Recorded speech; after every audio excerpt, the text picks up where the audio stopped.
हम महाकवि कालिदास विरचित रघुवंश महाकाव्य के षष्ठ सर्ग का अध्ययन कर रहे थे। इस सर्ग के अंतर्गत महाकवि कालिदास के द्वारा इंदुमती के स्वयंवर का वर्णन किया गया है। देश देशांतरों से राजा वहाँ स्वयंवर में उपस्थित हुए हैं और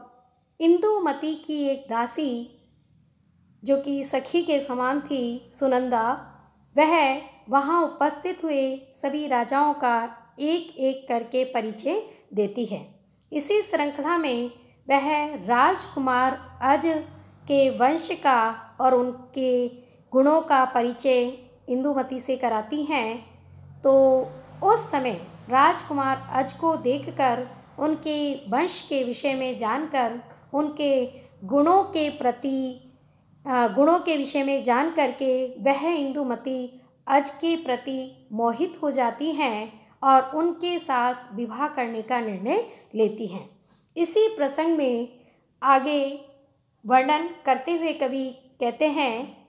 सा योनि तस्मिन् अभिलाषवन्दं सशाक शालीनतया न वक्तुं रोमांचलक्षेण स गात्रयष्टिं वित्वा निराक्रामात् अरालकेश्या। अर्थात सा वह राजकुमारी इंदुमती योनि युवक तस्मिन उस युवक राजकुमार अज के प्रति शालीनता के कारण अनुराग ग्रंथिम अभिलाषवंदम अर्थात प्रेम को वक्तुम कहने में न सशाक समर्थ नहीं हुई। कहने का भाव यह है कि इंदुमती ने जब युवक अज को देखा और उनके गुणों के विषय में उन्होंने जाना तो वह उसके प्रति मोहित हो गई और उनके साथ विवाह की कामना उनके हृदय में व्याप्त हो गई, किंतु शालीनता के कारण वह अपने हृदयगत भावों को मुख पर नहीं ला सकी। अराल केश्यः वक्र केश वाली इंदुमती का स वह मनोगत प्रेम रोमांच लक्षेण रोमांच के ब्याज से गात्र यष्टि शरीर को भित्वा भेद कर निराक्रामात् बाहर निकल पड़ा। अर्थात कहने का भाव यह है कि लज्जा या शालीनता के कारण इंदुमती उस राजकुमार अज से अपनी प्रेम भावना को हृदय में तो उनकी प्रेम भावना व्याप्त हो गई, किंतु वह उसे प्रकट नहीं कर सकी। तथापि उस वक्र कुंतला इंदुमती के जो भाव थे वह उनके रोमांच के माध्यम से उनके शरीर को भेद कर बाहर प्रकट हो रहे थे। अर्थात कहने का मुख्य भाव यही है कि यद्यपि इंदुमती ने अपने वाणी के माध्यम से अपने प्रेम को अभिव्यक्त नहीं किया, किंतु उनके रोमांच से, उनके हाव भावों से अज के प्रति उनका प्रेम, उनकी जो भावना है वह अभिव्यक्त हो रही थी। इसी प्रसंग में आगे सुनंदा कहती हैं, तथागतायां परिहासपूर्वं सख्यां सखो वेत्रभृदा ववाशे आर्ये व्रजम अन्यत इति अथेनां वधुर असूया कुटिलम ददर्श। सुनंदा ने भी इंदुमती के भावों को भलीभांति समझ लिया और वह ये जान गई कि राजकुमारी अज के प्रति मोहित है, किंतु वह उनका परिहास करते हुए, उनके साथ परिहास करते हुए वे कहती हैं, सख्याम इंदुमती के तथागतायाम, इस प्रकार राजकुमार अज के प्रति अनुरक्त होने पर सखी वेत्रभृत सुनंदा ने आर्ये, हे आर्ये, अन्यत दूसरी ओर ब्रजा में है चले, यानी हे आर्य हम आगे की ओर चलें। इति इस प्रकार परिहासपूर्वम परिहास करते हुए आभवाशे सुनंदा ने इंदुमती से कहा। अत तत्पश्चात इस प्रकार सुनंदा के परिहास करने पर वधूः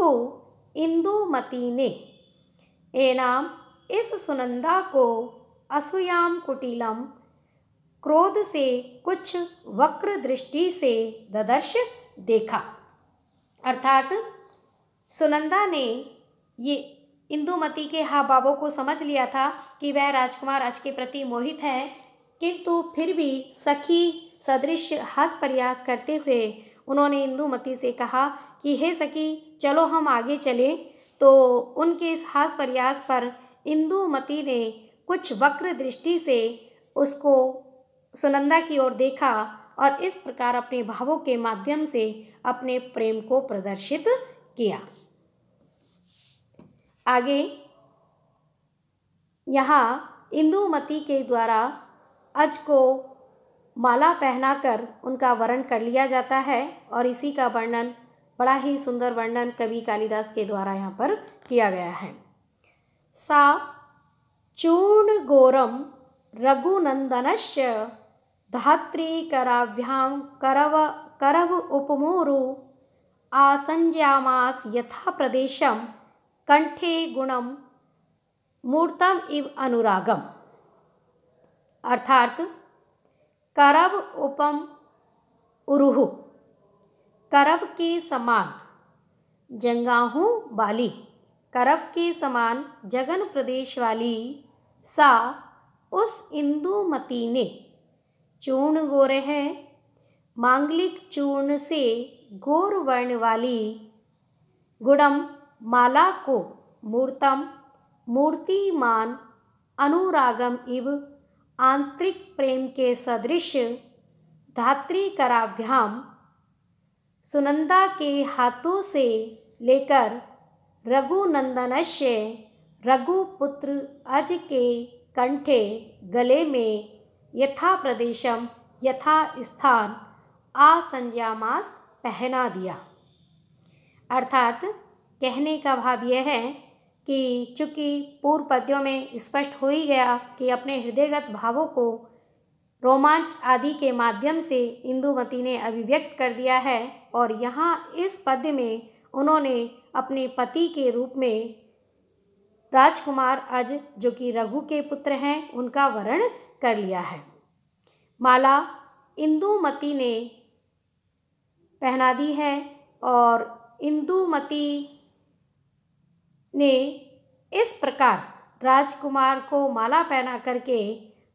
अपने पति का वर्ण कर लिया है, इसका यहाँ पर वर्णन किया गया है। तया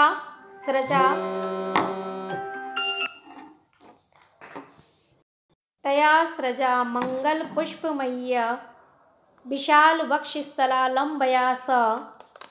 अमस्त कंठार्पित बाहुपाशां विदर्भ राजा वरजाम वरेण्यः। अर्थात वरण किए जाने योग्य स राजकुमार अज ने मंगल पुष्पमय्याम मांगलिक पुष्पों से बनी हुई विशाल वक्षः स्थल लंबया विशाल वक्ष स्थल पर लटकती हुई तया उस स्रजा माला से विदर्भ राजा वरजाम इंदुमती को कंठार्पित बाहुपाशाम कंठ में अर्पित किए हुए बाहुपाश के समान अमनसत स्वीकार किया माना। अर्थात जब श्रेष्ठ उस राजकुमार अज के गले में इंदुमती ने मांगलिक पुष्पों की माला पहना दी तो वह उनके वक्ष स्थल पर झूलने लगी और उस माला को प्राप्त कर अज ने इंदुमती के द्वारा गले में मानो भुजाओं के बंधन को डाल दिया है, ऐसे सुख का, ऐसे आनंद का अनुभव किया। अर्थात इंदुमती के बाहुपाश के कंठ में अर्पित होने से जो सुख मिलेगा, आज वह अज को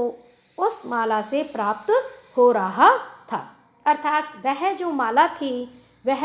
अज को इंदुमती के बाहु स्पर्श का, उनके आलिंगन का सा आनंद का अनुभव प्रदान कर रही थी। आगे,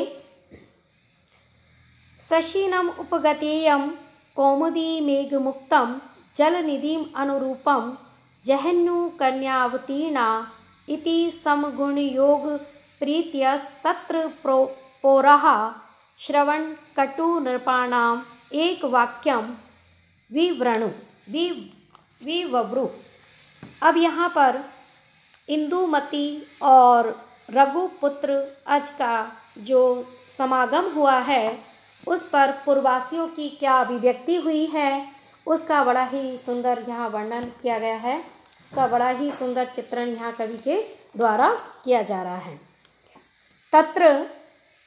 उस स्वयंवर में समगुण प्रीत्या, अर्थात समान गुण के कारण इंदुमती व रघुपुत्र अज के समागम से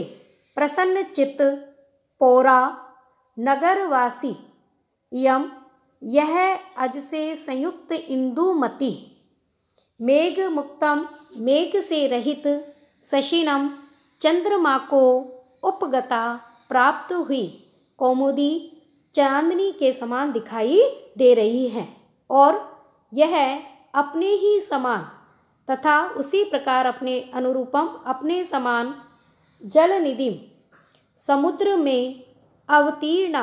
प्रविष्ट हुई, जहन्नु कन्या भागीरथी के समान है। इति, इस प्रकार से नृपाणाम, स्वयंवर में उपस्थित राजाओं के लिए, श्रवण कटुहु, कर्ण को कटु लगने वाले, एकम, एक ही वाक्यम, कथन या वचन, विव्रधु, स्वीकार करने लगे। अर्थात कहने का भाव यह है कि स्वयंवर मंडप में जब राजकुमारी इंदुमती एवं रघुनंदन अज, ये चूँकि दोनों ही समान गुणों से समन्वित है, और ये इन दोनों का जब सम्मिलन हो गया, तो इनके सम्मिलन से प्रसन्न चित्त जो नगरवासी थे वह कहने लगे कि यह अजयुक्त इंदुमती शरदकालीन मेघ से रहित चंद्रमा को चांदनी के समान तथा अपने योग्य समुद्र को प्राप्त गंगा के समान प्रतीत हो रही है। इस प्रकार से एक ही वाक्य जो अन्य उपस्थित राजाओं के लिए कर्ण कटु प्रतीत हो रहा था, प्रकट होने लगा, सुनाई देने लगा। अर्थात कहने का भाव यह है कि सभी नगरवासी इंदुमती और रघुपुत्र अज के इस सम्मिलन से, इस विवाह से बड़े ही प्रसन्नचित होकर एक स्वर में उनकी प्रशंसा कर रहे थे। आगे, प्रमुदित वर पक्षम एकस्तत् क्षितिपति मंडलम अन्यतो वितानम उषसी सर इव प्रफुल्ल पदम कुमुद वन प्रतिपन निद्रम आसीत। अब यहाँ पर उस स्वयंवर मंडप के स्वरूप का वर्णन किया जा रहा है, और यह इस सर्ग का अंतिम पद्य है। षष्ठ सर्ग का ये अंतिम पद्य है, और जिसके की अंतर्गत स्वयंवर मंडप का वर्णन करते हुए कवि के द्वारा कहा जा रहा है, एक ओर प्रमुदित वर पक्षम, प्रसन्न वर पक्ष के लोग थे, अन्यतः, और दूसरी ओर वितानम, आशा नष्ट हो जाने से उदास, तत्क्षिति मंडलम, उन राजाओं का समूह था, उषसी, प्रातः काल में, प्रफुल्ल पद्मम, खिले हुए कमल वाले, कुमुद वन प्रतिपन्न निद्रम कुमुदों के वन द्वारा मुरझाए हुए सर इव तालाब के समान आसित लग रहे थे। अर्थात कहने का भाव यह है कि एक और वर पक्ष के लोग इंदुमती के द्वारा वरण किए जाने से आनंदित दिखाई पड़ रहे थे, दूसरी ओर स्वयंवर में उपस्थित हुए अन्य उदास राजा लोग स्थित थे। स्वयंवर मंडप में वह मंडल ऐसा प्रतीत हो रहा था जैसे कि प्रातःकाल के समय प्रफुल्लित होने वाले कमल तथा चंद्रमा के अस्त हो जाने से मुरझाए हुए कुमुद के पुष्पों से युक्त तालाब हो। यहाँ पर चंद्रमा के अस्त हो जाने पर कुमुद के पुष्प से जो तुलना की गई है वह अन्य उदास राजागण की है, और जो राजा अज हैं उनके पक्ष के जो लोग हैं उनकी तुलना कमल से की गई है, और जो सभा मंडल है उसकी तुलना तालाब से की गई है। कि जिस प्रकार तालाब एक और प्रातःकाल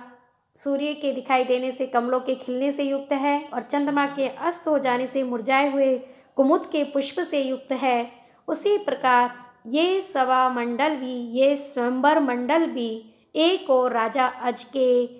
पक्ष के जो लोग हैं उनके आनंद से युक्त है, और दूसरी ओर ऐसे राजाओं का समूह है जिनका कि इंदुमती के द्वारा वरण नहीं किया गया है, तो उनके उदास मुखमंडल भी यहाँ दिखाई दे रहे हैं। आज का वीडियो हम यही समाप्त करते हैं, और यह